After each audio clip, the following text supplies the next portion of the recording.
Alright, good morning guys. We are back. It's Monday morning. We've been working on the Humvee all weekend. I'll give you a little update of where we're at.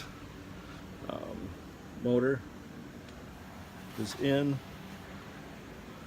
Trans mount's built, mounted. Front drive shaft's mocked up. Motor mounts are built. Fan fits in the shroud nice. We're going to attempt to use the stock radiator if it'll cool it. But that's where we're at. She is all mounted, set in there. We'll start with the wiring today, and we'll get back after it. I don't know if you can see it or not. The body's on the other end of the shop.